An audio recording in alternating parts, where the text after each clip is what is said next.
So now I'm going to show you how to make your own custom facing for your shirt.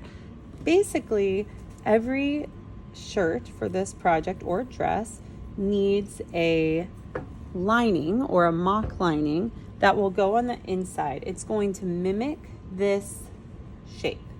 Okay, so I did a V-neck. You might have a square neck or a scoop neck. So depending on what you have, you need a custom, we'll call it, it is called a facing, but it's like a little strip, a little ribbon. So I'm going to show you how to make it. So for my front piece, I'm going to lay out my pattern on the fold, just how I cut it originally. And in the first video, when I showed about laying out the pieces, I showed you an actual facing piece, but because there's so many variations and everybody has different necklines, we're just going to make our own. It's very simple. So what you'll do is lay your shirt or dress piece front on the fold like so. You can pin it in place so it doesn't move a couple times, but you're going to use the fabric, not a pattern piece, and you're going to trace just that top neckline. Very important, when you get to the shoulders, I want you to extend out about 1 inch so that you we have room to sew the pieces together. So we're just adding about 1 inch. Then I'm going to take this off, and I'm just going to measure down 3 inches from my line. And I'll just make a couple dots just to, it's very hard to draw on fabric. And basically I just made this band, this ribbon that is 3 inches wide, and it, connect the dots. It replicates my neckline. The only difference is I added about 1 inch to the end of it. So then I'm gonna cut it out on the fold.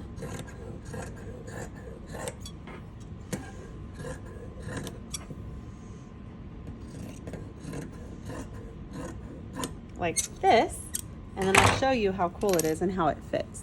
So lay out my shirt, and I'll open up my facing that I just cut, and it should fit exactly on my neckline. It looks like a little bib almost, and it should stick past a bit, and that's important. Okay, so that's how you do the front. Now for the back, we're going to do the same thing, because we have to have a back facing as well. I'm going to take my fabric. I do not need the fold, so you can see the selvage is right here. I'm going to grab the back of my shirt.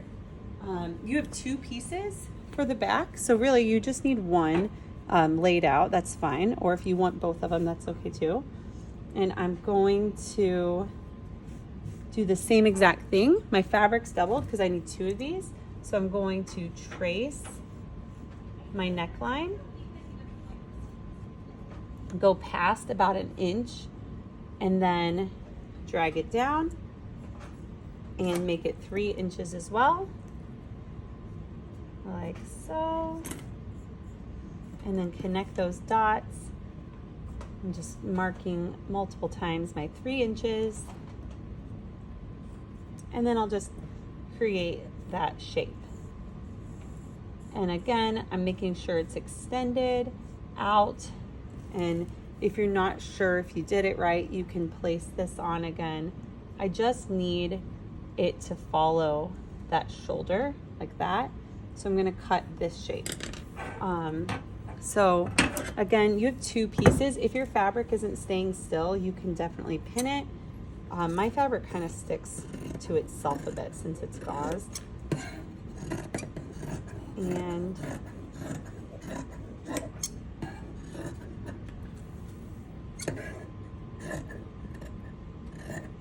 okay, you can see it's not perfectly 3 inches across. That's okay. So then I take my back piece. This shape should replicate, and it should stick past. And if I grab my other back piece that I cut out, I have the same thing. So again, this kind of bib-like shape, mimicking the top of my shirt. So that's how you cut out your facing.